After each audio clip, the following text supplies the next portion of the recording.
Greetings. Hope this finds you well. So, can anybody tell me what the point of RFK Jr. running for president is when he claims to be anti-war, but he supports the Israeli apartheid regime and their continued ethnic cleansing of the Palestinians?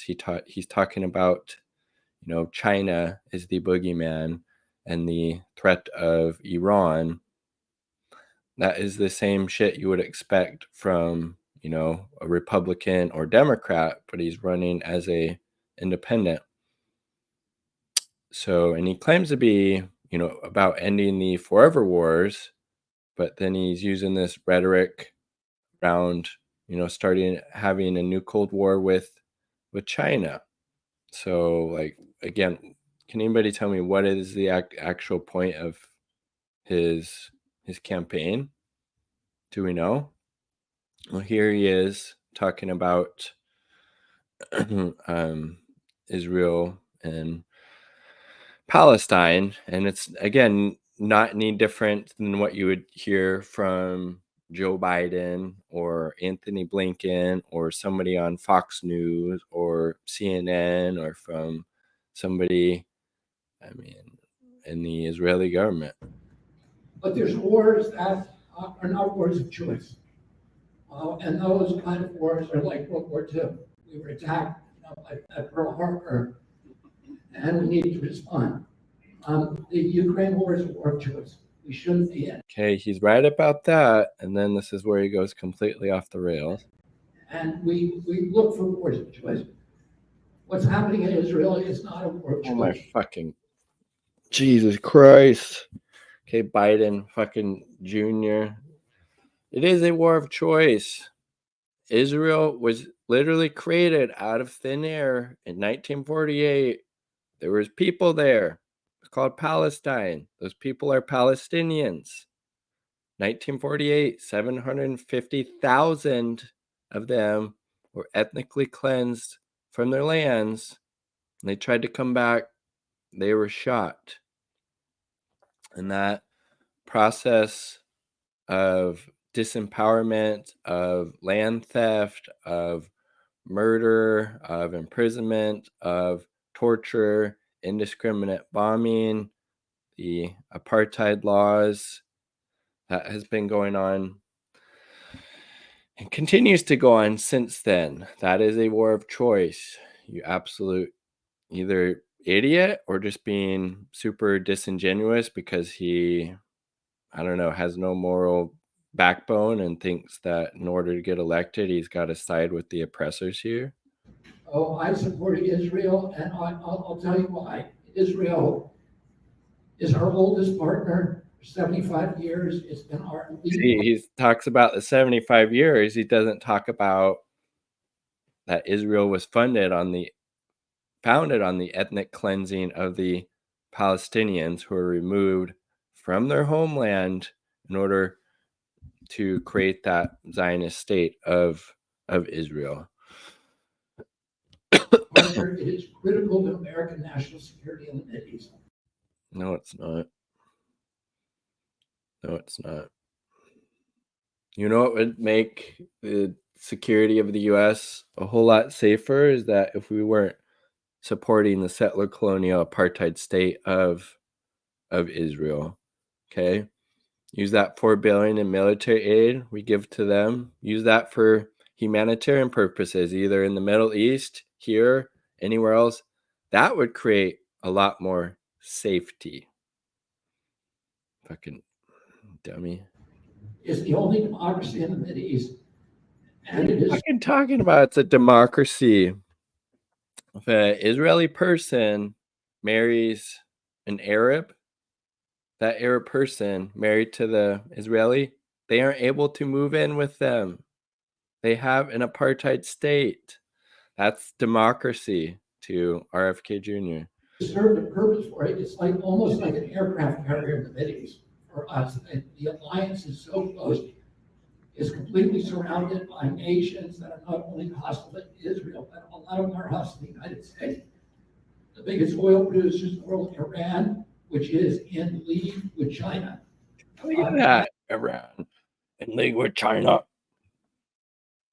What does he mean by in league? That they forming mutually beneficial relationships that benefit China and Iran through different forms of economic support and partnership. Okay. And in league, Iran now controls Venezuela. Hezbollah is in Venezuela. The Iranian fleet Hezbollah is in Venezuela. What? What the fuck is this guy talking?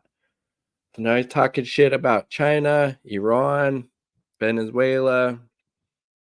Who else is it gonna fucking pile on here? is in Venezuela. If Israel disappears, which is the ambition of Iran, the ambition of Hamas, we would lose our beachhead in the Mideast. And who? Good. Good. Why do we need to be in the Middle East? We don't. I thought he was about ending the forever wars. Wouldn't that be getting rid of the 800 military bases the U.S. has in, what, 80 or 100 countries around the world? This guy's not fucking anti-war. Would fill that? China. And China would control all the oil. Look at that. Then the anti-China rhetoric. This is the same shit you hear from fucking Republicans and Democrats. The conservative Republicans, far-right Republicans, want to end the proxy war, the funding for the proxy war in Ukraine, because they want to go out, they want to go against China. This is the same shit he is saying. 90% of the oil world. That would be a real threat to America's national security. Well, that's one of the reasons. Well, also, he claims to care about the environment, but then the biggest user of fossil fuels, the biggest polluter in the world, is the U.S. fucking military. But he's not wanting to cut that shit back, obviously. Jesus fucking Christ, this guy is incredible. I would say this also, there's a moral case for Israel. Israel's not a fucking, oh my God. There's a moral case for the settler colonial apartheid oppressive regime. There's no moral case for Israel. It is a Zionist project that was created using the ethnic cleansing of the Palestinians to remove them from their land. And that process has been going on since 1948. God, I'm not going to be able to watch all this. It's just so much fucking bullshit. Look, we're not even through 2 minutes. My God, this dude. The only country in that part of the world that's a democracy. It is not. Israel is not a democracy, you dummy. Would you have called apartheid South Africa a democracy? It's the only country where there's freedom of press, where there's freedom of worship. Palestinians vote in Israel. They hold political office. They serve on the Supreme Court and all the other courts. And that's not true of Jews in the West Bank or Gaza. In fact, or Christians, or in any of the other surrounding nations. It's the only place where there's that kind of freedom. In Israel. What are you talking about? The Jewish people in Israel who come out and speak out against the continued oppression and repression of the Palestinians. They get attacked by the Zionists, okay? Has unmatched freedom for women. In Saudi Arabia, a woman can go to jail for driving a car. In Israel, there's complete freedom for gays. No, there's not. Gay marriage is not legal there. Also, he's not mentioning anything about the treatment of the Palestinian people, how they live in a concentration camp in Gaza, how these settlers will just rampage through the streets, killing Palestinians, and then there will be no consequences at all for that. A parade on Pride Day of 150,000 gays in Tel Aviv and again in Jerusalem. At the same time, they were throwing gays off the. So he's trying to use some woke identity politics narrative of why we should support the apartheid settler colonial regime of Israel and talking about things that don't actually exist. Or, well, now he's going to say, and they have women, there's girl bosses in the military there. And, they do a very good job ethnically cleansing the Palestinians, those girl bosses in the military. Roofs of buildings in Iran and hang You think of that article as like the woke imperium, right? cherry pickers. And if you are a Palestinian and you want to criticize your government, you better be in Israel. Because you do it in Gaza, your throat will get slit. That is not, he's just making shit up now. He's making shit up now. Your throat will get slit.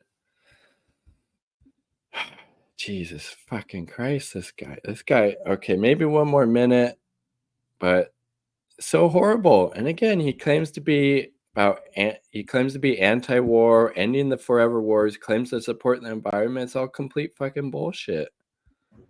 If you do it in the West Bank, you supporting the fucking bullshit though. Go to jail and be tortured. You're just making shit up. It is an Israel. Yeah, this is the same type of lies and propaganda you'd see from like Sean Hannity on Fox News or Anderson Cooper on CNN or Rachel Maddow or something talking about the Ukraine proxy war. And then you have fucking RFK Jr. What's the point of this guy? What's the point of him? And he claims to be independent, runs independent. Israel right now, what's happening in Gaza, a lot of people don't understand this. Hamas controls Gaza. Hamas has, this is not the first time rockets have been, since 2008, every year, there's 10,000 rockets that are fired from Gaza. God damn, okay, I literally can't take any more of this. I literally can't take any more of this. He claims to be an independent. He claims to be anti-war for ending the forever wars. But he's talking shit about, well, what if we get out of there, then fucking China will get in, and Hezbollah and Venezuela and fucking Iran's got all the oil and China's buddying with them, and then all the lies and bullshit he's saying about the Israel-Palestine situation. It's fucking incredible. This guy is an absolute hack. What's the point of you, dude? Republicans and Democrats already got that lane filled. How about having some original thoughts coming at it from a actual reality-based perspective and having a actual real concrete analysis of the situation and not just parroting all the fucking bullshit talking points that Republicans and Democrats and those in the mainstream media use when talking about this situation. Absolutely fucking incredible. This guy's a joke. Let me know what you think. What is the point of RFK? Seriously, let me know down below. Peace, much love. All power to the Palestinian people.